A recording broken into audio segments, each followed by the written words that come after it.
তার মধ্যে ন্যূনতম অনুশোচনা নেই। তিনি একজন হার্ড নট ক্রিমিনালের ভূমিকায় অবতীর্ণ হয়েছেন। সুতরাং এই ট্রাইব্যুনালের মামলায় তিনি যেহেতু সকল অপরাধীদের প্রাণভোমরা ছিলেন, সুপার স্ট্রাকচারের সকল স্ট্রাকচারের উপরে অবস্থান করতেন, তিনি অপরাধের নিউক্লিয়াস ছিলেন, তাকে চরম দণ্ড এই আইনে যেটা আছে সেটাই দেয়া শ্রেয়। যেহেতু অন্তত যদি প্রত্যেকটি হত্যার দায়ে একবার করে মৃত্যুদণ্ড হয়, তাহলে 1400 মানুষকে হত্যার দায়ে অন্তত 1400 বার মৃত্যুদণ্ড হওয়া উচিত। কিন্তু যেহেতু হিউম্যানলি এটা পসিবল না, অন্তত তাকে যদি একবার চরমদণ্ড না দেওয়া হয়, এটা অবিচার করা হবে।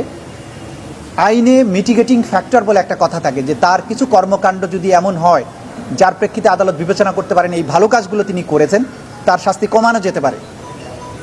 কিন্তু শেখ হাসিনার ব্যাপারে আমরা দেখিয়েছি যে তার মিটিগেটিং কোনো ফ্যাক্টর নেই। প্রত্যেকটি ফ্যাক্টর হচ্ছে অ্যাগ্রেভেটিং ফ্যাক্টর।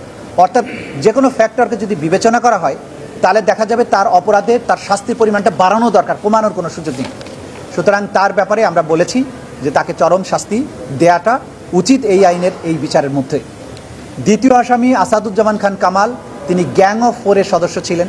তার বাসায় বসে এই হত্যাকাণ্ডের পরিকল্পনা করা হয়েছে, ড্রোন মোতায়েনের সিদ্ধান্ত হয়েছে, হেলিকপ্টার মোতায়েনের সিদ্ধান্ত হয়েছে, এবং তিনি নিজে গ্রাউন্ডে গিয়ে গিয়ে দেখেছেন সঠিকভাবে হত্যা করা হচ্ছে কিনা। তাকে ভিডিও দেখানো হয়েছে। তিনি বলেছেন যে গুলি করি, তাকে যখন বলা হয়েছে যে গুলি করি, একটা মরে একটাই যায়, বাকিরই যায় না স্যার। অর্থাৎ তিনি জানতেন যে গুলি করে মানুষ মারা হচ্ছে, এবং সেই মারার বিষয়টা ভিডিওতে দেখানোর পরে তিনি তাদেরকে আরও ফার্দার কীভাবে মারা যায় সেভাবে ডাইরেকশন দিয়েছেন। তাদেরকে শাস্তি দেওয়ার, তাদের প্রতিরোধ করার কোনো ব্যবস্থা করেননি। এর বাইরে তিনি সাংবাদিক সম্মেলন করে শিশুদেরকে যখন মারা হচ্ছে, 233 জন শিশু মারার বর্ণনা আছে, সাংবাদিকরা প্রশ্ন করেছেন, তখন তিনি বলেছেন এরা শিশু না, এদের বয়স বেশি হয়ে গেছে। অর্থাৎ হত্যাকাণ্ডকে তিনি জাস্টিফাই করেছেন। শিশু হত্যা তো আছেই, হত্যাকাণ্ডগুলোকেই তিনি জাস্টিফাই করেছেন। তার ব্যাপারেও কোনো রকমের অনুকম্পা দেখানোর সুযোগ নেই। কমান্ড স্ট্রাকচারে তিনি দ্বিতীয় পজিশনে ছিলেন, পুলিশ বাহিনীর উপরে তিনি ছিলেন, বিজিবি এবং পুলিশের সর্বময় কর্মকর্তা তিনি ছিলেন, মন্ত্রী ছিলেন। সে কারণে তার ব্যাপারেও আমরা চরম দণ্ড দেওয়ার কথা বলেছি। অ্যাপ্রুভারের ব্যাপারে বলেছি যে তিনি যেহেতু আইন অনুযায়ী আদালতকে তথ্য দিয়ে সাহায্য করেছেন, সত্য উদ্ঘাটনে সাহায্য করেছেন, তার ব্যাপারে আদালত যে দৃষ্টিভঙ্গি নেবেন সেটা আদালতের ব্যাপার। এর মাধ্যমে আমরা এই দীর্ঘদিনের এই সাক্ষ্য প্রমাণ আমি শেষ করেছি। ক্ষতিপূরণের ব্যাপারে বলেছি, যেহেতু যারা শহীদ হয়েছেন তারা হয়তো কেউ পরিবারের সবচাইতে ব্রাইট, তারা পরিবারের আলোর প্রদীপ ছিলেন, তাকে কেন্দ্র করে পরিবারগুলো স্বপ্ন বুনেছিল ভবিষ্যতে পরিবারের দায়িত্ব নিতেন তারা। সুতরাং এই পরিবারগুলোর ক্ষতিপূরণের জন্য আসামিদের সম্পদ থেকে সম্পদ নিয়ে তাদের ক্ষতিপূরণ দেওয়া উচিত। যারা চোখ হারিয়েছেন, হাত হারিয়েছেন, পা হারিয়েছেন, তাদেরকে এই ক্ষতিপূরণ দেওয়া উচিত। এই আসামিরা অবৈধভাবে বিপুল বিত্ত বিভবের মালিক হয়েছেন, দেশে এবং বিদেশে সেগুলো পাচার করেছেন, সেগুলোকে উদ্ধার করে এই ভিকটিমদের মধ্যে বিতরণ করার জন্য আদালতের কাছে আমরা আদেশ চেয়েছি। এবং সবশেষে আমরা যেটা বলেছি যে রাষ্ট্রযন্ত্রকে পুরোপুরি ব্যবহার করা হয়েছিল এটার জন্য, কিন্তু আমাদের একটা দেশপ্রেমিক বাহিনী আছে, সেনাবাহিনী, যাকে বাংলাদেশের জনগণ সবসময় ভালোবাসে, তাকে দেশপ্রেমিক সেনাবাহিনী বলে।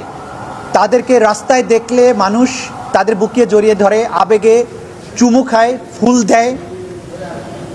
তারা কিন্তু মাঝখানে ঢাল হয়ে দাঁড়িয়েছিলেন যখন পুলিশ নির্বিচারে মানুষ মারছে। 3রা আগস্টের পরে সেনাবাহিনী এই ছাত্র জনতার মাঝখানে এসে দাঁড়ান এবং তারা এদেরকে সেভ করার চেষ্টা করেন। আমরা বলেছি যে মিরপুরে পুলিশ যখন ছাত্রদের গুলি করে মারছিল, মাঝখানে কিন্তু সেনাবাহিনী দাঁড়িয়ে তারা উল্টো পুলিশ বাহিনীর উপরে ফাঁকা গুলি বর্ষণ করে তাদের ডিসপার্স করেছেন। বিচ্ছিন্ন বিক্ষিপ্তভাবে হয়তো কোনো ঘটনা ঘটেছে, কিন্তু অ্যাজ এ ফোর্স তারা একটা বিরাট ভূমিকা পালন করেছেন, সেটার কথা আমরা আদালতে তুলে ধরেছি। সব কিছু মিলে এই বাহিনীটা ছাড়া বাকি সমস্ত রাষ্ট্রযন্ত্রকে তারা ব্যবহার করেছিলেন এই অপরাধ সংগঠনের ব্যাপারে। সুতরাং এটা একটা সুস্পষ্টভাবেই মানবতা বিরোধী অপরাধ। এর চরম দণ্ড নিশ্চিত করার মাধ্যমে ভবিষ্যতে বাংলাদেশে এই ধরনের কোনো হত্যাকাণ্ডের সুযোগ যাতে আর তৈরি না হয়, কোনো স্বৈরশাসক ভবিষ্যতে আর কখনো নিজের জনগণকে, সিভিলিয়ানদেরকে হত্যা করার দুঃসাহস না দেখায়, সেইটা করার জন্য এই বিচার যাতে ভূমিকা পালন করে, এই রায় যাতে ভূমিকা পালন করে, সেটা আমরা আদালতের কাছে প্রেয়ার করেছি। শেষ কথা আমরা আপনাদের মাধ্যমে জাতির কাছে বলতে চাই যে আমাদের প্রতিশ্রুতি ছিল জুলাই আগস্টে বাংলাদেশে যে মানবতা বিরোধী অপরাধ সংগঠন হয়েছে তার সুষ্ঠু তদন্ত এবং সঠিক ন্যায় বিচার নিশ্চিত করা, এটা আমাদের অঙ্গীকার ছিল। আমরা আশা করি সেই অঙ্গীকার রক্ষা করতে পেরেছি। আমরা আদালতে এমন ক্রিস্টাল ক্লিয়ারভাবে তাদের অফেন্স প্রমাণ করেছি, এমন দৃঢ় প্রমাণ শৃঙ্খল উপস্থাপন করেছি, হিমালয়ের মতো দৃঢ়, হীরের চেয়ে স্বচ্ছ, ক্রিস্টাল ক্লিয়ার এভিডেন্স। এই এভিডেন্সের মধ্য দিয়ে কেউ বলতে পারবে না যে তার প্রতি কোনো অবিচার করা হয়েছে। দুনিয়ার যে কোনো আদালতে, আন্তর্জাতিক আদালত, আইসিসি সহ দুনিয়ার যে কোনো আদালতে এই সাক্ষ্য প্রমাণকে যদি নিয়ে যাওয়া হয় তাহলে প্রত্যেক আসামির সর্বোচ্চ দণ্ড নিশ্চিত হবে, এটা আমরা দৃঢ়ভাবে বিশ্বাস করি।